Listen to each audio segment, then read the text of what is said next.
Jesus emerged from obscurity to proclaim that in him God's kingdom had come near. Crowds were drawn to him by the signs and wonders he performed. People were freed from all kinds of sickness and inner prisons. He fed them in the wilderness. In everything he did, Jesus revealed the overflowing abundance of God's love. He was often at odds with the religious establishment because he threatened the status quo and condemned them for using their interpretation of the law of God to exclude the people on the margins who were God's favoured little ones. Jesus was particularly criticized for those miracles where the lives of conspicuous sinners were transformed. He told them to go in peace because their sins were forgiven.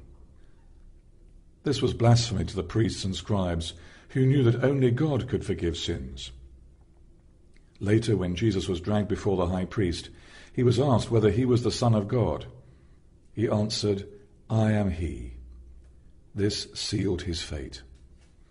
Jesus predicted what would happen, though his friends would not face it, even as one of them was about to betray him. One of his closest friends, Peter, said that he would never betray Jesus, but when Jesus was arrested, he was the first to deny knowing him. Jesus' trial was a mockery.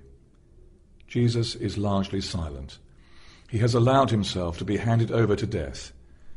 It is no wonder that since his death he has been heralded as the Lamb of God, the one perfect sacrifice, and depicted in art as a trussed lamb.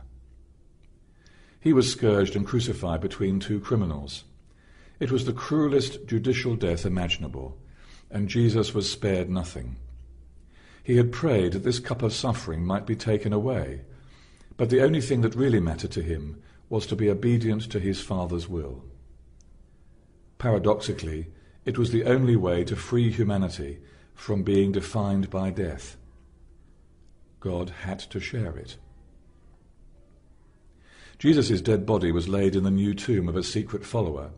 The entry to the tomb was barred by a large stone. Imagine the fear and surprise of Jesus' friend, Mary Magdalene, when she found the stone rolled back and the tomb empty. All she could think about was her grief, now compounded by the theft of the body. Looking into the grave, she is not alert to the life beyond it. A voice calls her name, and at last she recognized Jesus alive before her, but changed. Just as his friends had disbelieved his predictions of his death, they had also dismissed the prediction of his resurrection on the third day. The Father had completely vindicated Jesus' obedience and trust, and had raised him to life as the beginning of the new creation.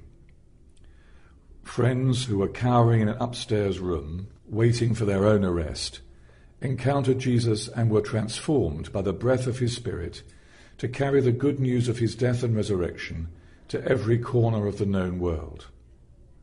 This good news about Jesus has reached us. His relationship with God as Father is a model for our relationship with God. His death and resurrection have made that relationship possible.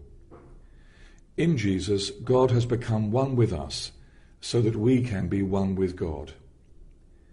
In another very famous biblical passage, we are told that nothing can separate us from the love of God in Jesus Christ.